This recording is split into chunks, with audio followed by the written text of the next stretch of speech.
Bonjour à Puerto de la Cruz, allons à la plage. Vamos a la playa. Je pars de l'hôtel Maga.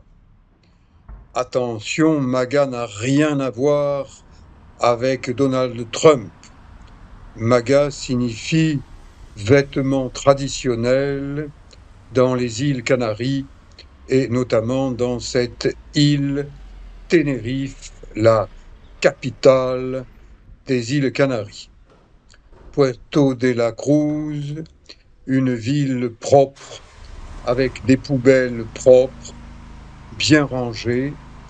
Je me sens bien en me promenant de bon matin dans les rues de Puerto de la Cruz. Je m'arrête dans une boulangerie-pâtisserie. On y fait du très bon pain et des petits gâteaux. Et juste à côté, la maison des jeunes, qui dépend de la mairie de Puerto de la Cruz. Bon, on ouvre à 10 heures du matin, horaire espagnol.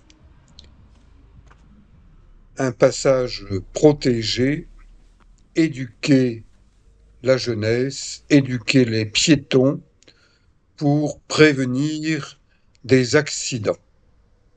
Eh bien, c'est une petite ville où les gens font correctement leur travail. Je continue à déambuler tranquillement dans des rues désertes. Je passe devant une agence de voyage qui m'a déjà prodigué de bons conseils professionnels. Un restaurant chinois, les Chinois sont partout.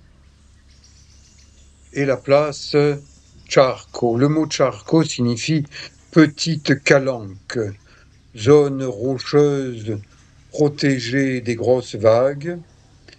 Il y a plusieurs lieux qui portent ce nom de Charco et en général, les habitants du coin, les locaux, se baignent dans ces calanques, piscines naturelles qui sont protectrices car l'océan Atlantique Sud a de la houle, a de fortes vagues dangereuses.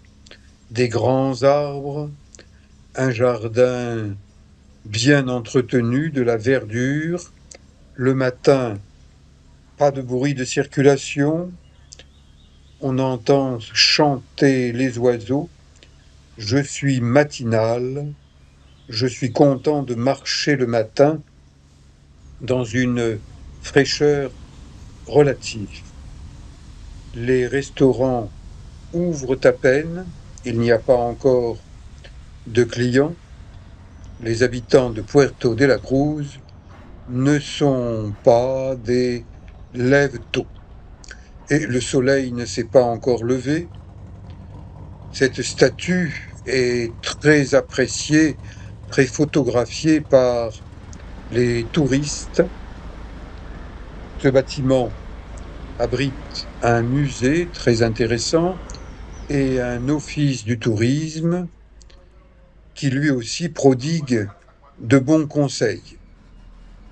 Les bananes sont l'une des richesses de l'île de Tenerife.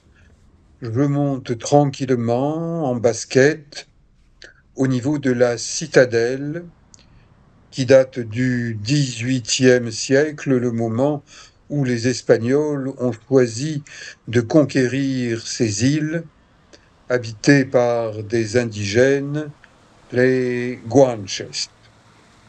Voilà, je suis arrivé au niveau de cet endroit où j'ai déjà nagé. Allez, ciao, à bientôt pour une prochaine découverte à la nage de cette zone de baignade extérieure, un peu exposée aux vagues, un peu dangereuse, mais je suis un ancien maître nageur sauveteur français, je fais attention. Ciao!